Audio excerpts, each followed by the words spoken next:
coming out to Oblong Books tonight. Very excited to have you here. Excellent event. But before we get to that, a couple of housekeeping things. First, please take a moment to turn off or silence your cell phones. It's always lovely to be here in person. And in the event that you don't catch us, or somebody wanted to be here and they missed it, we're lucky to have Panda TV here filming the whole thing, so it'll be available on public access if you want to rewatch this fabulous event this evening. In the event of an emergency, there are exits in the front and the back of the store. In the event of a separate emergency, our bathroom is located right over there.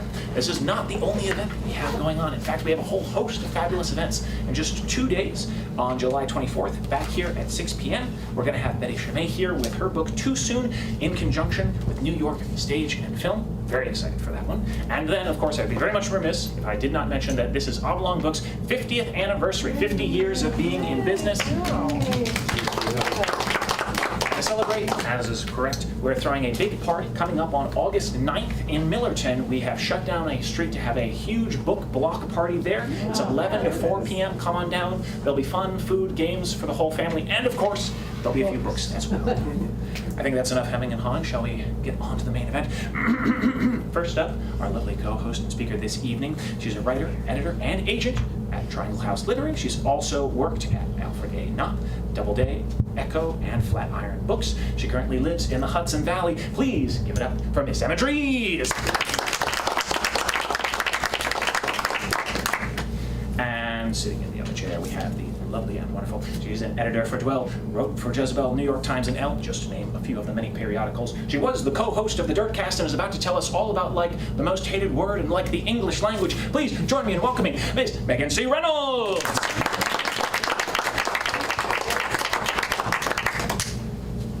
Okay. Hi.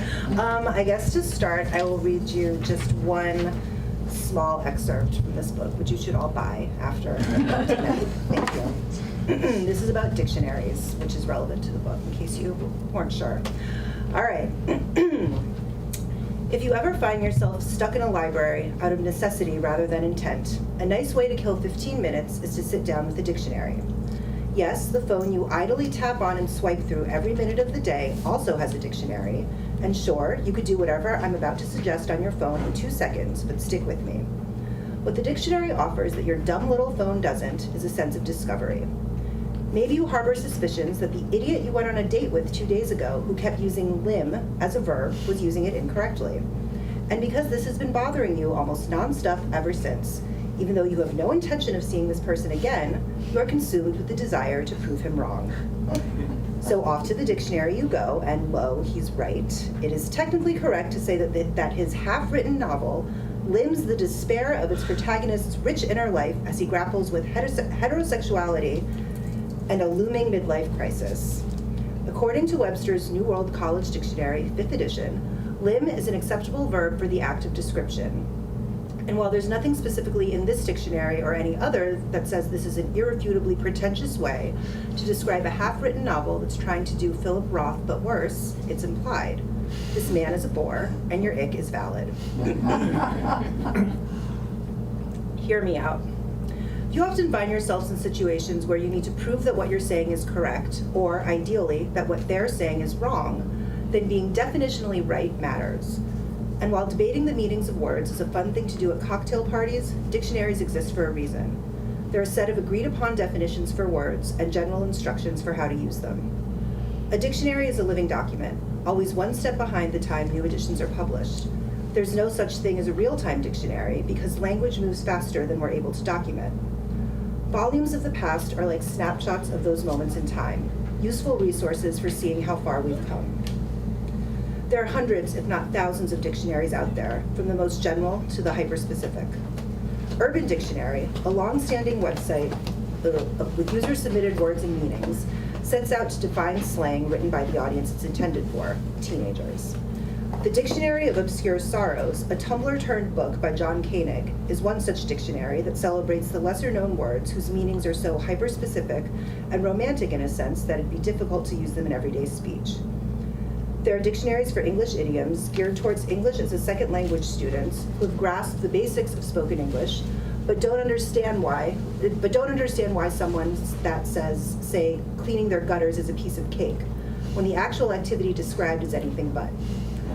But the two big boys in the dictionary landscape are arguably Merriam-Webster and Oxford English, two volumes that work in complement with each other. The difference between the two is subtle but very important. A 2018 post in the Columbia Journalism Review clarifies the distinction. Merriam-Webster is synchronic, which means it is a record of how words are used now and focuses on active vocabulary. The OED is diachronic, which means it's historical. Both dictionaries are updated and evolve, but Merriam-Webster refreshes more frequently as it scrambles to keep pace with the breakneck speed language moves at today. Put it this way, if a word's meaning changes significantly because of, I don't know, a TikTok, the slang definition of that word will show up in Merriam-Webster before it does in the OED. Like, in its slang usage, shows up in the 5th edition of Merriam-Webster's Doorstopper. A heartening bit of news if you care about language, or frankly, even if you don't. It's like hot is the example provided, a sentence that I hear in my head, and one that I say out loud quite often, maybe too much, but usually is the opening line to my colleagues as we stare at each other in silence before meetings start. How validating. Inserted into spoken sentences before or after a word, phrase, or clause, apparently without meaning or syntactic function, but possibly for emphasis, is how Merriam-Webster says like is defined in the slang. And what's beautiful about this definition is the potential for more. Possibly for emphasis leaves some room for interpretation, for growth. Right now, we're used to people throwing in a like when they deem it necessary, but who knows what the future holds. Dictionaries are about precision, and even though most of the general public thinks that dictionaries are infallible or some sort of final word, let's think about who makes that dusty volume of Merriam-Webster. In her book, Word by Word, The Secret Life of Dictionaries, former Merriam-Webster Associate Editor Corey Stamper provides an engaging and comprehensive account of the Sisyphean task of assembling a dictionary. A dictionary is out of date the minute that it's done, she writes. There are only 2 hard and fast requirements for a hopeful dictionary editor, Stamper writes, and they are relatively minor. Any native English speaker with a degree from a 4-year university can apply. And because the dictionary is written by people with different life experiences and backgrounds, part of the training process involves learning how to set aside personal prejudices in the name of pure objectivity. When us normies think about words, and more irritatingly, grammar, as good or bad or correct, all we're really doing is thinking about the twisting and occasionally arcane rules that we've all been taught that maybe make us feel bad. Grammar generally creates and disobeys its own rules, then rewrites them, only to do it all over again. This sort of grace and flexibility is because of how these rules came about in the first place. They're just the preferences of the people who are allowed to write the dictionaries of the past, and for some demented reason, we've all sat back and collectively agreed that this is a totally fine way to live. In other words, a dictionary is not prescriptivist, as so many grammarians and general sticks in the mud often are. It's a descriptivist document. A lexicographer's job is to tell the truth about how language is used, Stamper writes. Lexicographers and linguists share the same impulses, to know as much as they can about language and to help categorize but also facilitate its evolution. Like, as an entry in the dictionary in all its forms, essentially signals mainstream acceptance and signals to the young lexicographers of the future to make space for the possibility of change.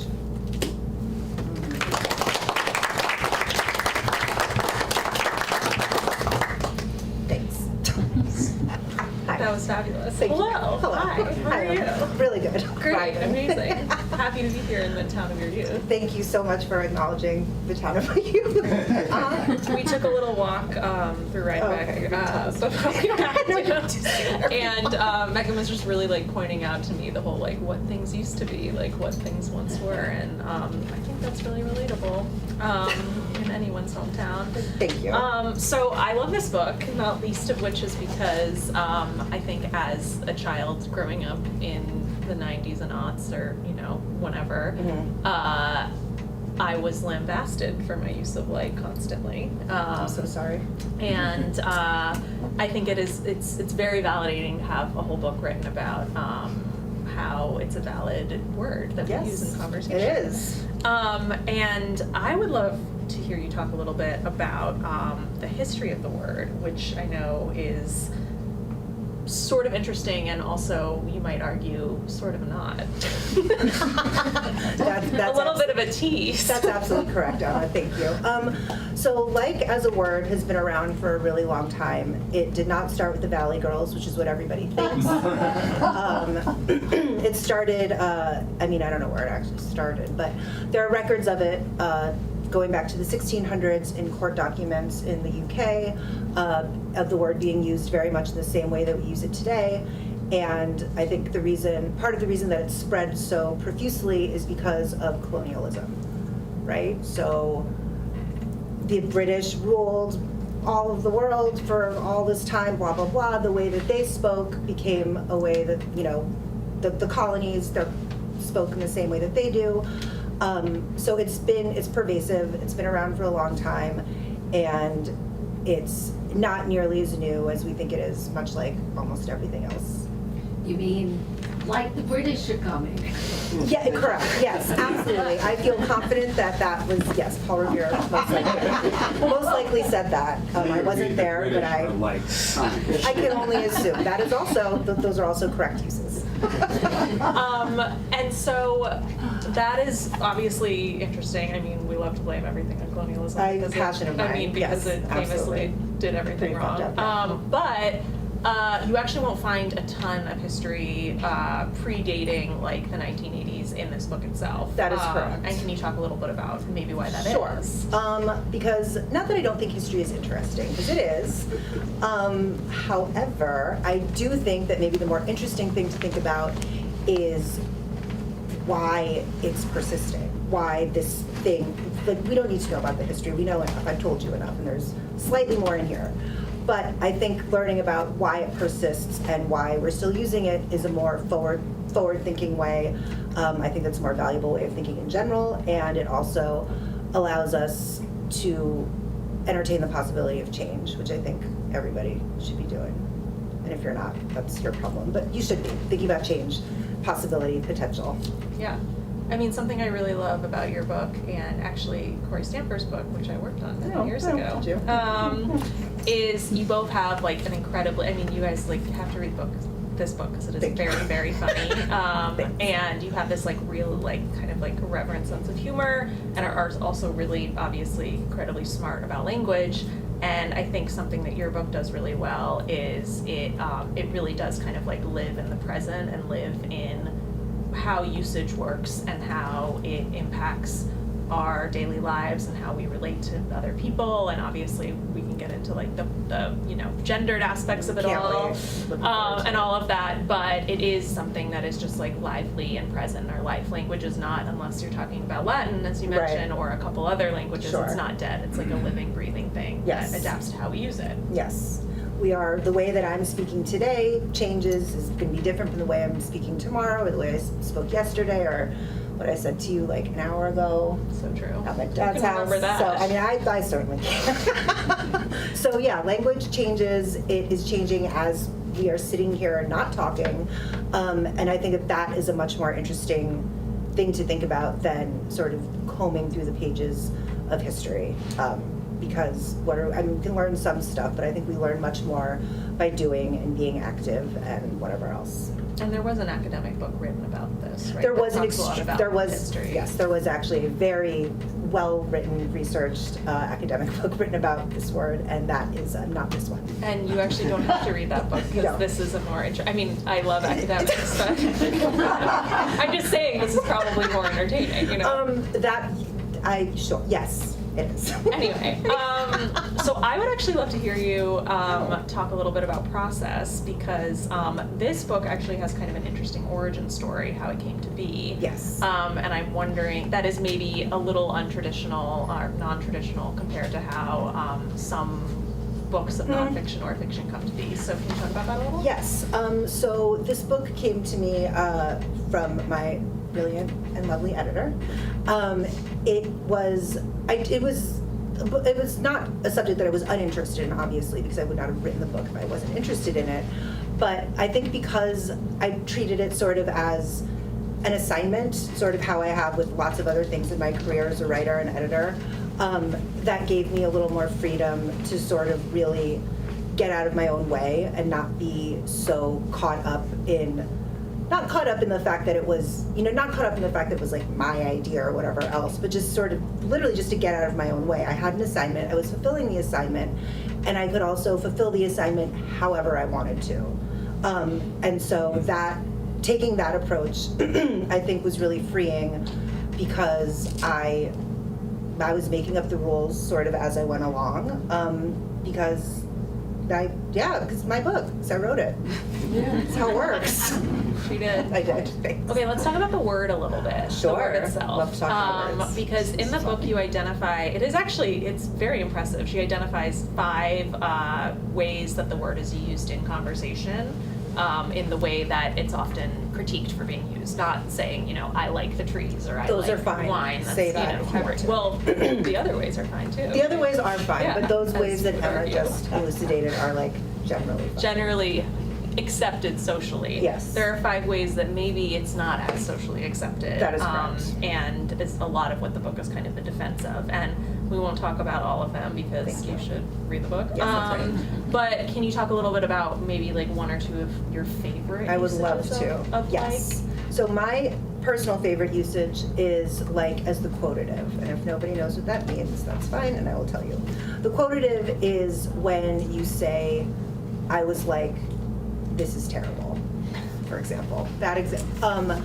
It replaces said in a sentence. So I could say, I said this was terrible, or I could say this was like, or I was like, this is terrible. And the difference is that like gives you the opportunity to reveal a little bit about how whatever it was that was said or that you said made you feel, instead of what actually happened. So it's not, I suppose if you were in like a police interrogation or sort of a meeting with HR or some sort of other very serious situation in which on the same level, HR. HR, police interrogation, honestly, listen. Sometimes they are. Yeah, Emma. it's so true. Sometimes It's they so are. true. But those are situations in which you require precision. The police officer or the HR professional would like to know exactly what happened, how it happened, and what was actually said. Ideally, they can glean from that information how you felt about it, but that's not necessarily their aim. But if you're telling a story to a friend about how someone said something that made you feel bad or good or whatever else, and you say, I was like, this is amazing, this is terrible, this is whatever, it's not, the importance of what actually was said is not really at play. Like, that doesn't matter. What you're saying is, this is how I felt about it, and you're also telling that other person that this is how I felt about it, and that I think is good for, I think that's good for healthy communication. I think it's good for connection, and I think it's good for, I don't know, it's just a nice way to talk. Like, no one wants to be, why are we having a conversation where you're speaking as if you're reading from a script, Like, say how things made you feel without actually saying, this made me feel this way, because that is scarier, personally, than saying, like, this made me feel, So that's why, that's my favorite, because I think it makes storytelling more interesting. I think it makes friendship and other relationships more interesting, and it's very useful. So that's my first favorite. And I guess my second favorite is when you can use like to approximate value. And that is good for, again, storytelling and communication, because it allows for hyperbole. And I think that almost every conversation should have a dash of hyperbole for it to be interesting. And so, that's saying, I have like 9 million things to do today before I go to this thing, for example. I did not have 9 million things to do today. I had maybe like 5. And that is actually probably close to the truth. But if I say I had like 9 million things to do today, I assume you all assume that I felt a little stressed about all of those things that I had to do, even though it was probably, like I said, literally probably just 5 things. And I think that's useful too, because again, all this is doing is just giving little pings of information about feeling, instead of saying directly, I felt bad, I felt this, I felt that, because that, again, immensely difficult to say succinctly or clearly. You could also argue it's more concise to use like in that case, because you don't have to say I had 5 things to do today and it really stressed me out. You could just say I had like a million things to do today. That's true, and everyone will understand. You were stressed out, and that's great. Now you're not. Exactly. Hopefully. cool. Yeah. And something that's also, I think, cool about the quotative is that's the first one you talked about, right? That is right. Is it allows for kind of acknowledging the fallibility of memory, right? This Yes. idea that anyone, when you're storytelling, is not ever going to be telling revealing the true actual Correct. fact Yes. of what happened, in the way that when you read a memoir, you're not expecting that everything in the memoir happened exactly as it was said. Right. Yeah. It's just like an incredibly elastic word. It sure is elastic enough for this whole book. No, it is, and that's why I think when people are upset about its improper use, that they are just being kind of a pain in the butt for no reason. It's about, it seems like being proper for propriety's sake, and why bother? Why are we wasting our time with that when we could be listening to what the other person is saying, because there's a good chance that it's important. So pay attention to the content of the speech as opposed to, I guess, like the vessel that the speech is, but that the content is in. The adornments. The adornments, yes, the embellishments. Off that, we do have to discuss the gendered aspect of all of this, I suppose. because We must we? Yeah. we all know that we haven't been policing men for saying for years. I mean, some do, obviously. Sure.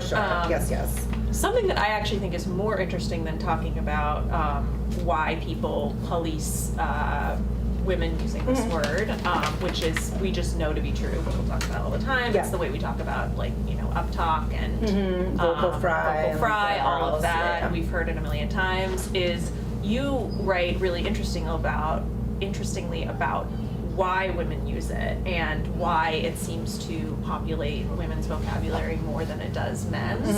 And I would love to hear you talk about that. Well, okay. It is generally, because of all the stuff I've just said about emotions and feelings and being accommodating to your own feelings and other people's feelings, women, this should not be a surprise to anybody in this room, and if it is, you can speak to me about this afterwards. Don't invite that. Please, actually, I'm not in the mood. I not want to talk to you about this afterwards. Is because women do a lot of caretaking emotionally and otherwise, and so, if you're saying a lot in a conversation, it's probably, I'm not going to make any assumptions about anybody, whatever. But there is a chance that it is because you are trying to be accommodating to the other person. You are taking your time so that you can show that you're being considerate. You are taking time so that the other person can see that you're thinking about stuff or figuring out what you're going to say, but it also sort of softens the blow of a tough or uncomfortable conversation. So, an example that I write about in the book that I think about often is you see it a lot in reality TV, specifically dating reality TV, The Bachelor, Love Island, any of these other shows where there are a bunch of young people thrown together in a situation where they're expected to find something akin to love or a connection, usually for the grand prize of money, weird sort of B-tier, Instagram fame, and then somewhere on that list, love. So these people are thrown into these situations, they have to try to forge these connections, but the problem is everyone is unsure about what's going on. And so anytime they're having these really long, intense conversations about, it's Andrea.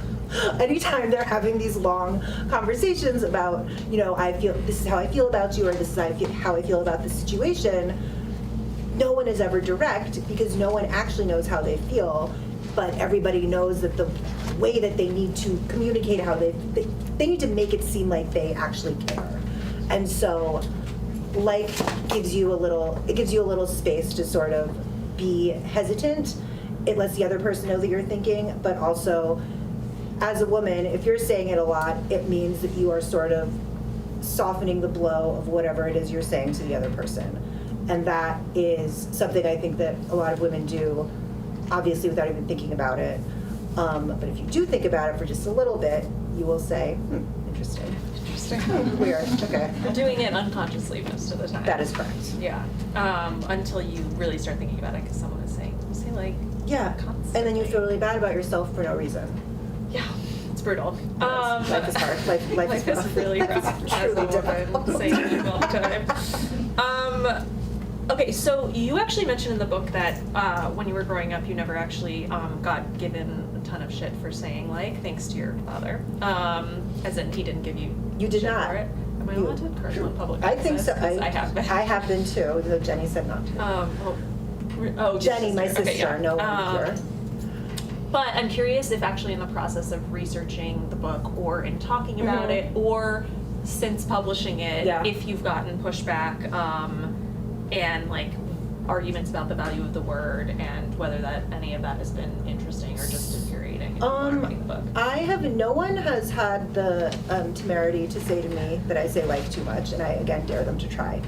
I have not stopped saying the word less, because after writing this book, if anything, I've doubled down on my insistence of continuing to speak the way that I've spoken the entire 42 years that I've been alive, and I have no issue with that. What has been interesting, though, I did an appearance on WGN Chicago last week, and the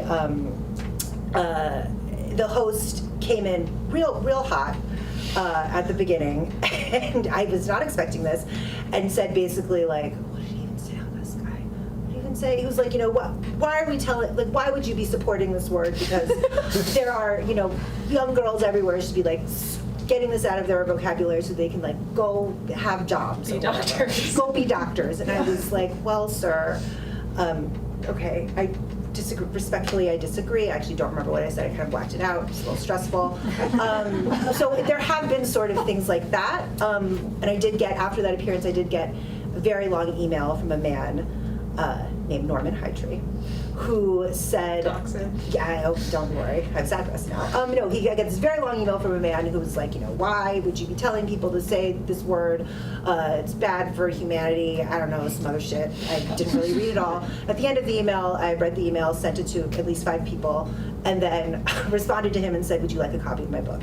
Because he obviously hadn't read it. Because he obviously had not read it. He said he had been waiting to watch this WGN segment because apparently it was a very important thing to him. And then he watched it and had a bunch of shit to say, and I said, okay, girl, that's great.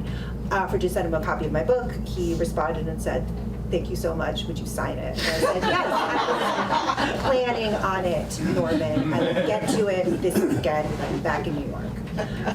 So no, I have not stopped being myself. That's Perfect, as you should. I don't really see that happening anytime soon. No, I think it's validating, and I also think it's a validating endorsement of the book to think about how you actually maybe use it more. And you've done the research, you've done all the work. I did. You validated an opinion that you already had I by did. actually talking to a ton of people and doing a bunch of reading, and you wrote a book about it. I did. And That's true. That's more than Norman could say. Norman, I mean, I hope he's well. Maybe he's written a book, I don't know. I actually did some, I Googled on Oh, it. that's looking.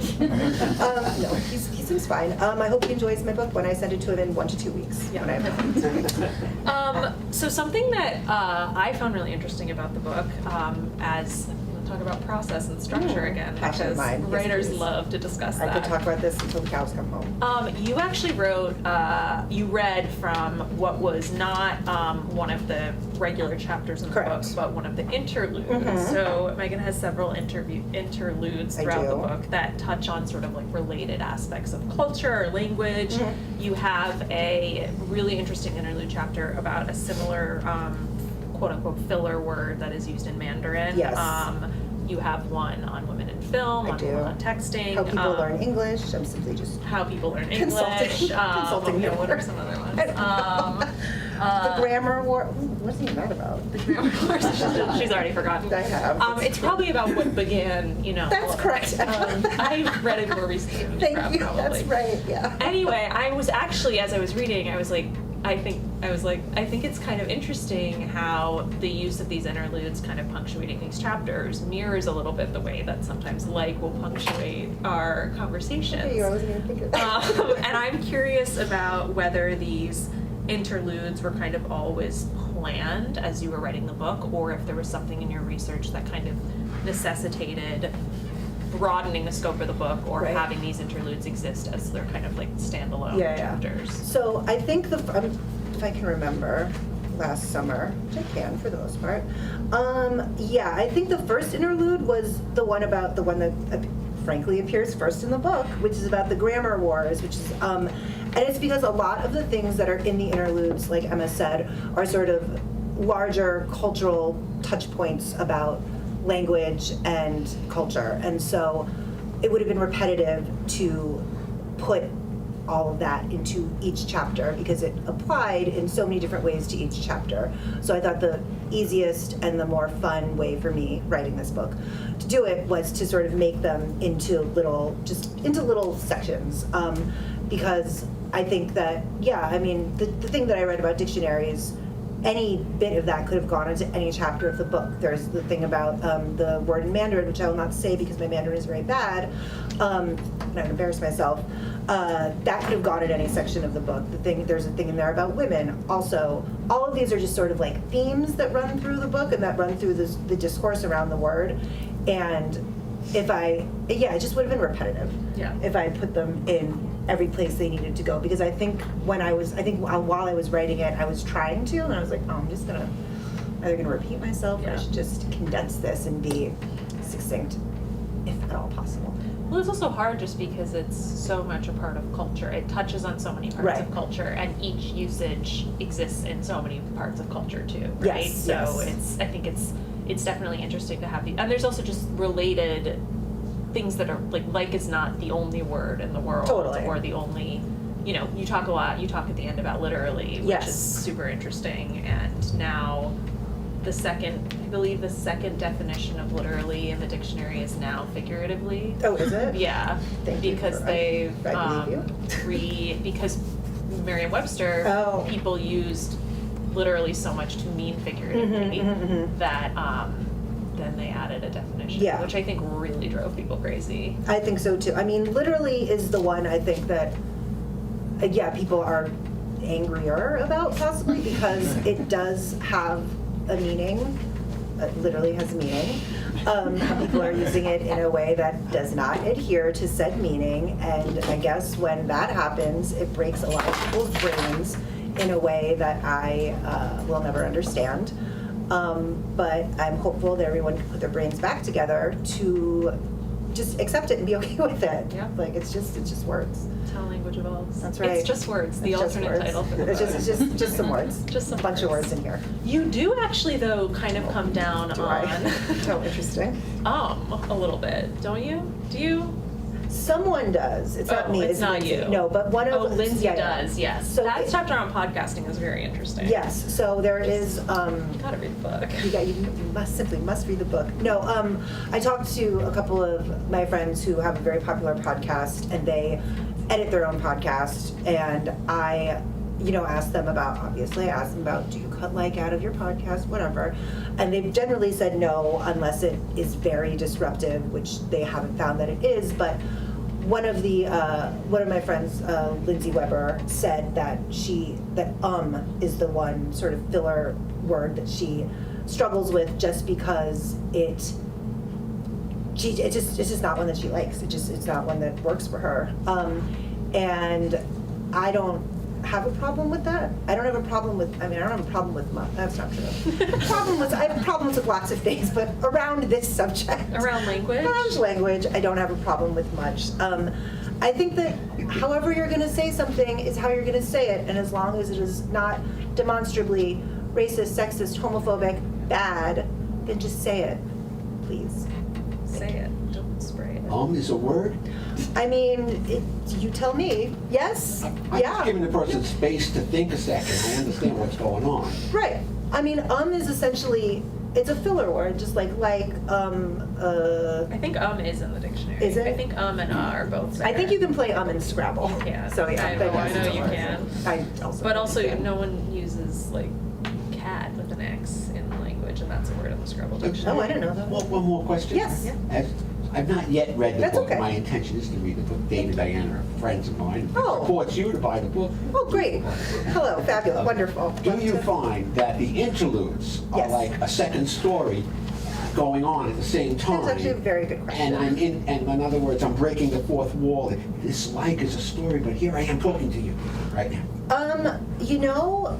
Yes and no. I do think that there is a lot of what you've just described as sort of breaking the fourth wall, because one of the things that I did in this book that I think I do in everything that I write is not to be annoying, but I put myself in it, because that is, to me, one of the easiest ways to my brain just stopped working. Okay, that's one of the easiest ways to sort of relate to other people, and I think that if you're going to attack a subject that can be very academic and that can be very sort of dry, the good way to do it is to any other way than that. So if that's telling a story from my own life, or if that's telling a story about, I don't know, one of my three sisters, which are also in the book, you know, that I think that's just a good way to connect. But the interludes, I think, I wouldn't necessarily treat them as like breaking the fourth wall, but they are just sort of, maybe they're guides to the rest of the chapters. They're guides to, there's sort of things to think about in context with the rest of the book, if that makes sense or is helpful. And something you do really well is you have kind of just the right amount of presence in the book. Like, I am always constantly thinking about how present an author is in nonfiction, and I think something that you do really well here is it's not about you, but you are using yourself as kind of a guide. You're telling these stories that are illustrating a greater argument. You're not like making this argument as to turn back in on the self. It's kind of the reversal of that, which I really find interesting. Thank you. And also just to talk a little bit about your language, because this book is funny. So I would actually, something Megan really loves is a very specific hypothetical. That's true. So for example, the line, the way that someone might occupy their time at work. Scrolling endless pages of the internet looking for shoes, Googling best plunger broken toilet, or moderating a subreddit about guinea pigs are all acceptable uses of time on the company clock. How do you come up with these? And also, are they real? That's a great question. So, don't tell your sister my boss. Yeah, my sister is her boss. That's true. So I've seen her on Instagram during work hours. Okay, thank you. So some of those, best plunger, broken toilet. I don't know who among us has not looked for that. Shoes, I am whatever. That's a normal thing to do. Work outside of work. No, the hypotheticals are. I think that is just how I speak normally, frankly, and also. Some are from real life and some are not, and I tried to pair one with the like a real one with a fake one, and that is a fun Easter egg for people who know me to figure out which one is true. And people who don't know. And people who don't know. I mean, listen, they could all be true, they could all be fake, this could all be a work of fiction. Who can say? Yeah, I mean, it's not. This is nonfiction. Yeah, this is a real book. I'm in defense of this word, but it's all fiction. No, this is a true book. Yeah. But you could have created the character Megan Reynolds, and she's the one who's guiding us through this book. I could have, she's but not real at all. Right, but unfortunately, here I am. Hello, I'm real, and also I am both the subject, sort of representative of the subject of the people who are told that you should stop saying like so much, and the other part is that I don't care about people telling me not to say things a certain way. So. And you wrote a book about And then I did that. I have. Well, what were we supposed to go till 7? I don't know. How long are we supposed to go to? 7? Yep. Okay, great. So I'll ask one or so more questions, Sure, then sure. we'll open it up, and if people don't have questions, we'll just keep talking. We'll just love to talk. Love to chat. So you talk a little bit about professionalism, passion of and this mine. doesn't apply. I'm gonna like get this. Are you? right. I don't know, bud. That was so. Okay. One of us will kill a Sorry at the end of this. It's like really bothering It me. is like really bothering me as well. So this doesn't necessarily pertain to like itself, but like is relevant in how we talk. I'm curious, you talk a little bit about how professionalism or expectations of professionalism have changed in the COVID era or post-COVID era, since so much has kind of moved to text-based communication. And I am curious about just your thoughts on professionalism in general, and also maybe, that's too broad. Professionalism broadly, but then also perhaps how expectations have changed in the COVID era. And this relates to because it relates to the way that I always think about how when I, to tell a little anecdote, Yes, if you don't please. mind. No, please, ma'am. Floor is yours, ma'am. My first job in publishing, I had two bosses. One was a woman and one was a man. And they were both fantastic. Okay. But the way that I wrote my emails to each of them was like two different Drastically people talking. different, Like totally. to the woman there were like 3 exclamation Yeah. points. To the guy there were none. Right. And I was, because I was parroting the way that they communicated with Gotcha, me I see, I mostly. see. Yeah. And I think about that a lot because I think I've mostly streamlined my communication, To, like, and now I a have solid, a voice. I think I have a voice in Emma, how I write. Yes, Yeah. good. Though I do sometimes. It's okay, it's Mess it up. But yeah, I'm just curious about like how you think, especially written communication, has changed, and how we kind of expect to be, what our expectations are for being professional, and how maybe that language is policed or not. I mean, I think that because since the pandemic, you know, when a lot of, I think, sort of like Slack jobs, like sort of texty, talky, emaily jobs, you can technically do those from anywhere, but those, I think we all sort of had to sort of recalibrate how we comported ourselves at work, because work was, for a long time, in the house, and everything else was in the house. So you're just in your house, and the lines obviously would become blurred, because it's like I'm going from the freaking kitchen to the couch, and then now work is done, but I haven't left anywhere. I'm still in my freaking house, so why? I think I think everybody sort of had to like adjust a little bit to figure out what was proper and what was not, and I think that is, I mean, I'm sure we all remember the various sort of bad Zoom incidents in the early. Jeffrey Toobin did something unfortunate. That was crazy. Bad. That was a crazy one. Yeah, there's just a fair amount of sort of whoopsie daisies that no one should have been made, that no one would have made in the actual office, that you were doing at home, because it's like, I don't know when to close the computer, when I'm going to go I do don't know something. that I shouldn't be on a Zoom in the bathtub. Right, like exactly. Like I should have pants on if people are going to see me, like literally from the computer. So I think we all had to sort of adjust what professionalism meant in regards to that. And I will say, to your point about talking to your man boss and your lady boss differently, I had to sort of look through the way that I spoke professionally at work, and I was not surprised to discover that it's basically the same that I'm speaking right now, probably a little less cursing and maybe just buttoned up just like a touch more. But I don't think, I've never changed that to like model, to, you know, sort of model the person that I was speaking to. And I do think it's because prior to my current job, I worked somewhere that was slightly less quote unquote professional in many ways, just more casual. It's more casual. And now at work, now I'm doing stuff like emailing with architects and whatever else, and I am still sort of being that this is basically what you're gonna get if you're getting an email from me at work. It'll probably be a little, like I said, slightly more buttoned up, but I don't think that my delivery has necessarily diluted my message, because if I need to put on my sort of like corporate, being stern drag, then I can do that very easily. And I think that hopefully, maybe the fact that I do switch like that I would assume indicate that if I'm being serious, that I'm actually being serious, and like, please, like, hello, there's an issue here that I like address. Yeah. Yeah, I think that comes with age, or it comes with, and that at least for me, as I've gotten older, have gotten more comfortable with it. But I also started in a place that was much more strict. Yeah, like, totally. And now I kind of do whatever I want. Yeah, we love so that. Love to. It makes it easier. Free and easy. Also, I've never had a Slack job, which I do feel like it. Do people know what Slack is?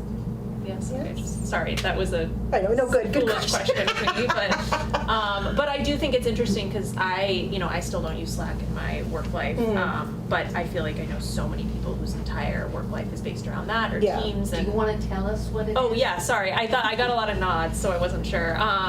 Do you want to explain? I would love to. Slack is basically, it's like, oh God, it's awful. No, it's like a messaging thing that you use to communicate at work. It's like if Instant Messenger, if AOL Instant Messenger was used in a professional capacity, that is basically what it is. It's like texting someone it's like a really hideous combination of texting and email, and so many professional things happen within that space. So it feels, on the one hand, it is very much like, I am at work, I'm doing work things. On the other hand, you could be talking to one of your coworkers in a private message on Slack about 9 million other things that are not related to work. So it's a very sort of, it's a tool that they say is like good for productivity, and I don't know if that's true personally. Because it also makes you. Because it is like a time suck. Yeah.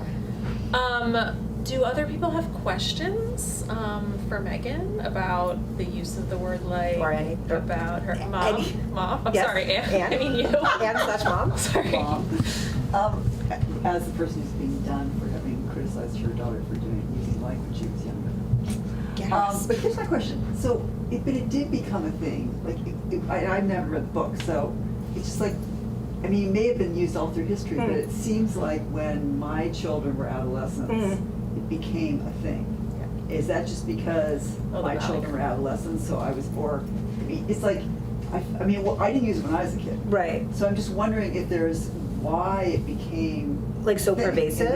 Pervasive in the culture. I mean, it's, well, the Valley Girls, I think. were- So it is, you actually do think it's from that? I mean, I think the pervasiveness, that's the right word, that is because of the Valley Girls. So if you think about it, I was doing this math with Emma earlier at my house because I still, what did we say, 61? Okay, so a Valley Girl in 1982. 1982 is when Frank Zappa's song Valley Girl came out. So in 1982, let's assume a Valley Girl is between like 16 to 18. By now, that person would be like in their 60s? Right. Question? Yeah, okay. And so I think it's just, so that person who either was lambasted for saying it as a kid and then maybe rebelled against their parents and was like, you know what, I'm going to say it all the time, whatever, then, they grew up and became a person who had a job and is maybe like the head of HR somewhere, and it is just part of their speech. Right. And so I think that is how perhaps it trickled down to Kate and Emma.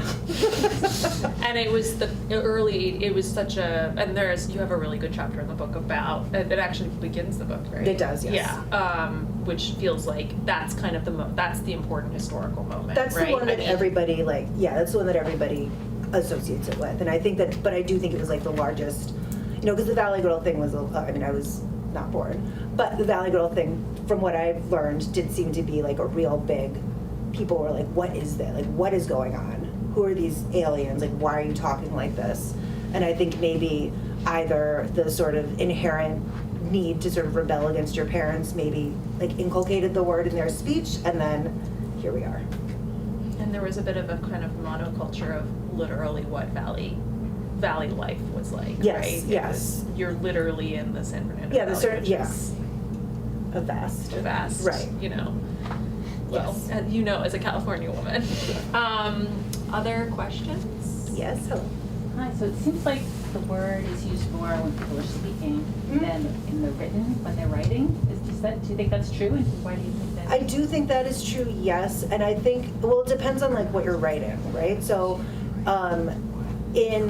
think about fiction. So there's some like dialogue in fiction.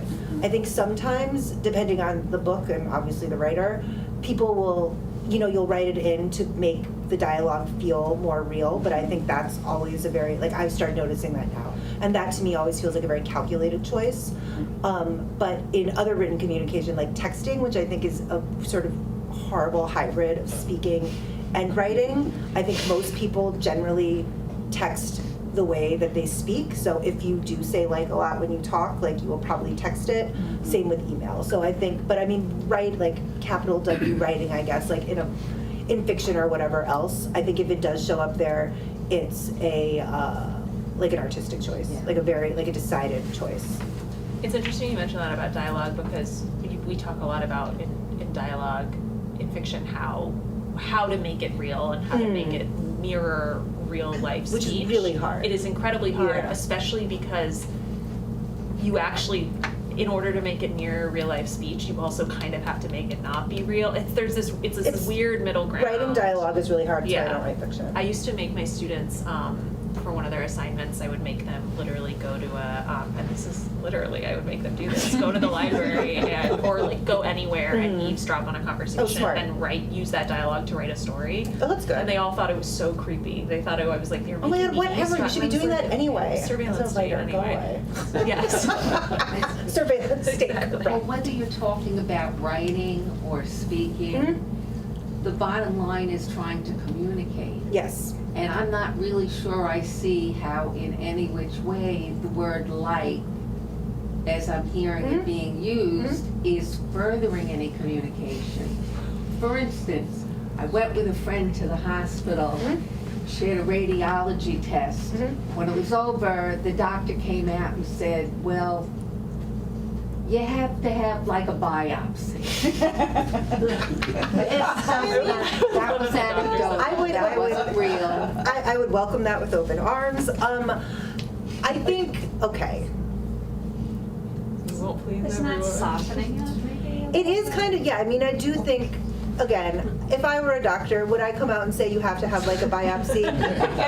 Possibly, depending on the day, probably not. I would probably try to maybe just, but it is soft, I mean, I think we could view it as sort of softening the blow, telling the person that they have to have a biopsy. I understand that maybe you just want to say you have to have a freaking biopsy. No, like- there's radiation between those two ends. You can have compassion Right. and kindness and softness without. No, totally. It's just me. I may change my mind tomorrow. Well, maybe when you read the No, you book. totally can. No, I see your point, and it's true. And there was a woman I spoke to for the book who made the point that I spoke to her for the chapter about professionalism, and she made the point that like if you're confident in what you're saying, even if you are someone who says like a lot, if you are, that will probably, you probably won't say it as much if you are confident in what you're saying and how you're saying it.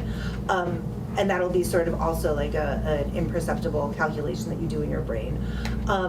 But I think the softening, it does soften, it gives a little hesitation to what you're about to say, like what's about to follow. And that's not necessarily because you don't know, you're like unsure of what you're gonna say. It's because you are probably just trying to give a little space between what you're, like the big, the big scary thing, which is the biopsy. But I do understand how that could sound insincere. I also which think that if you were a doctor who in your, sorry, No, not it's okay, to no, I'm done. I feel like if you were a doctor who in your personal life used like a lot, Yeah. you probably wouldn't say it like that. No, because you'd be really aware of Yeah. it. Like if I were a doctor, which thank God I'm not, if I were a doctor, I think I would probably be aware of how I spoke normally, as I am to all of you right now. And if I had to deliver news of that nature, I feel confident that I would not say you need like a biopsy. And like you were speaking about before, you know when you have to put on your professionalism yeah, corporate exactly. cap, right? Yeah, I Which know when I need to is, put on my little like I business must have suit. missed this whole thing. My daughter's 50. I never heard either of us ever use like. Oh, A lot of ums, but Okay. not alike. well, well might then. be your drink of choice. And of course, then you talk about the 5 different forms to be using. So when did we get to, do you mean like? Is it? Oh, yes, that I did not cover. I understand Oh, what you're you saying. do talk about like. No, It's a 6 use. that's one of my favorite uses as well. I did cover it in the book, but I do think that is, let's see, can I spin it? Okay, yes, actually, coming with this off the fly, saying like I like you, that is, you're distancing yourself, you're showing a big feeling, but you're like, I'm kind of scared of this big feeling, so I'm just gonna pad it with some bullshit to make it seem like this feeling is maybe smaller than it actually is. It's also more concise than saying, I like you and I like you, but in kind of a romantic way. I would Yeah. like to go out with you. You could just Exactly. say, I like you. Yeah, and then you can let the other person figure out what that means. And ideally they know. So important. Very important. It's passing the blame. We love to pass the Ducking the issue. Exactly. Yes, We love- exactly. And that is, and listen, who among us has not done that? And I think that is a very useful thing to do when you need to. Sometimes avoidance is important. Listen, not all the time. Yes. Well, I want to pick up on what she was just saying because there are a lot of verbal, whether you want to call them tics, interjections, spacers, that when we were young, and I'm 30 years older than you, Okay. they were not in speech. And I'm not sure if there were other things that were that have since gone away. But there have been so many that have entered our speech, Right. including mine. Yeah. You know is in my lifetime. It was not there 65 years ago. Yeah. And with like, there's also, which you've used and I use, sort of, kind of. Totally. And I view that there may be something profound about that they are, with like, all softeners. But then there are others that are different. You know is interesting. I mean, which is more recent.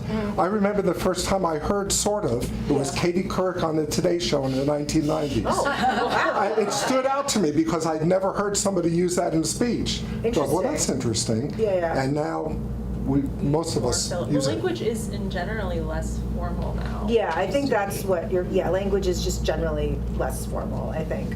And stuff like I mean and sort of, those are all sort of hedges. I just did it. They're all hedges. It's just easier to, my brain again. What's going on? Actually, that's a great example because one of the arguments that I got from the WGN guy, was what's wrong with Norman. No, Norman was the reader. Oh, sorry. The man, I believe the anchor, his name was Larry. He was like, what's wrong with silence? And I said, well, silence sounds worse than anything else, dude. It sounds like you literally forgot what you were fucking about to say. I have done it at least 3 times since we've been talking here. My brain is just shut down temporarily, and I've gone silent as if I, suffered some sort of incident, but I didn't. I just forgot what I was going to say. And so I think having anything to fill in that space is better than just silence. Because no one knows what to do with silence. Like our natural impulse is to fill it with something, whatever that may be. So true. Just as I'm about to pick up this conversation, so there's no silence. Thank you, Emma. I also think English, it's interesting because, you do have the section where you talk about a word in Mandarin that is sort of, I think, a little similar to right? It's more of a filler. Dad, are you going to say something? Do you want to help me? Do you know the word? Yeah, I know the word. Okay, don't say it because it sounds racist. Yeah, but it it's unfortunately sounds like a slur, but it isn't. It's not. Thank you, I know. But I mean, to Emma's question? Yeah, Do you have what is it equivalent to? Yeah. You're just sort of pausing. It's like Yeah, it's a filler. Right? Yeah. I mean, or it's like this. Yes, Yeah, it's like this yeah. thing, this thing. Isn't there one in French too? Like Probably. I don't speak French. Laura. Yeah. Yeah, Something like it's that. just like, it's, I mean, you say it to fill space, you say it to sort of move the conversation along. The conversation, if you're not saying that word, the conversation would probably stop a little bit, and then the person would be like, what are you doing? What's happening? Are we still talking here? And so it just moves things along, and it's nice, yes. I know I say a lot of stupid shit, but I'm just trying to fill in. Same. So I'm trying to learn to deal with the silence, because otherwise I'm gonna say like that. I mean, I think, you know what, again, as I've said, as long as you're not saying anything racist, bad, then you're good. And also, we have a word for the way that we all love to talk now, which is yapping. That's true. That we all is- love to yap, and we that's talk true. about it all the time. That's true. So people love to fill silences. Exactly. Word. Yeah. I think it's a human impulse to want to fill the silence, because silence means that you have either, again, your brain has stopped working, or you don't know what to say next. And that, it's okay to not know what to say next, but it's sometimes a little nicer to let your conversational partner know that you are still thinking about what you're going to say next.